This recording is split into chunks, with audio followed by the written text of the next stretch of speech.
بسم اللہ الرحمن الرحیم۔ دوستو، بہنوں، بھائیوں، السلام علیکم۔ آج ہم صحیح بخاری حدیث نمبر 1919 سے لے کر 1922 تک بیان کر رہے ہیں۔ باب ہے روزہ اور مسائل، صحیح بخاری کا باب نمبر 30۔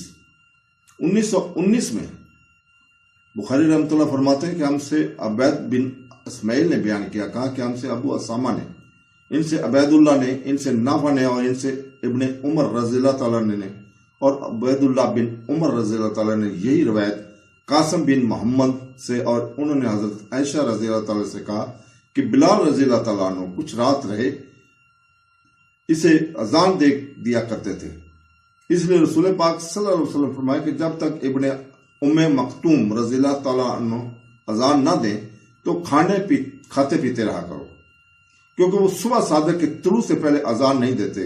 قاسم نے بیان کیا کہ دونوں بلال اور ام مختوم رضی اللہ تعالیٰ عنہ کی اذان کے درمیان صرف اتنا فاصلہ ہوتا تھا کہ ایک چڑھتے تو دوسرے اترتے۔ تو دوستو، 1920 حدیث نمبر بخاری رحمۃ اللہ فرماتے ہیں، ہم سے محمد بن عبداللہ نے بیان کیا، انہوں نے کہا کہ ہم سے عبدالعزیز بن ابی حازم نے بیان کیا، ان سے ابو حازم نے بیان کیا، اور ان سے سہیل بن سعد رضی اللہ تعالیٰ نے بیان کیا کہ میں سحری اپنے گھر کھاتا، پھر جلدی کرتا تاکہ نماز نبی کریم صلی اللہ علیہ وسلم کے ساتھ مل کر پڑھی جائے۔ تو دوستو، 1921 میں بخاری رحمۃ اللہ فرماتے ہیں کہ ہم سے مسلم بن ابراہیم نے بیان کیا، کہا کہ ہم سے شام نے بیان کیا، کہا ہم سے قتادہ نے بیان کیا، ان سے انس رضی اللہ تعالیٰ نے، اور ان سے زید بن ثابت رضی اللہ تعالیٰ نے کہ نبی کریم صلی اللہ علیہ وسلم کے ساتھ ہم سحری کھائی، پھر آپ صلی اللہ علیہ وسلم صبح کی نماز کے لیے کھڑے ہوئے۔ میں نے پوچھا سحری اور اذان میں کتنا فاصلہ ہوتا ہے؟ تو انہوں نے کہا 50 آیتیں پڑھنے کی موافق فاصلہ ہوتا ہے۔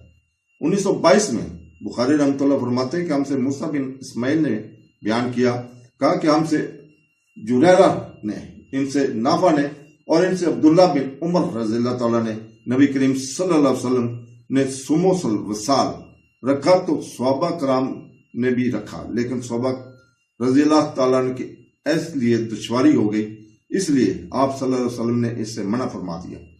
صحابہ کرام نے اس پر عرض کی، آپ صلی اللہ علیہ وسلم سموس الوصال رکھتے ہیں؟ نبی کریم صلی اللہ علیہ وسلم نے فرمایا تمہاری طرح نہیں ہوں، میں تو برابر کھلایا اور پلایا جاتا ہوں۔ تو دوستو، اللہ تعالیٰ سے دعا ہے کہ ہمیں قرآن، تفسیر اور حدیث پڑھنے اور اس کے اوپر عمل کرنے کی توفیق عطا فرمائے۔ آمین ثم آمین۔ اللہ حافظ۔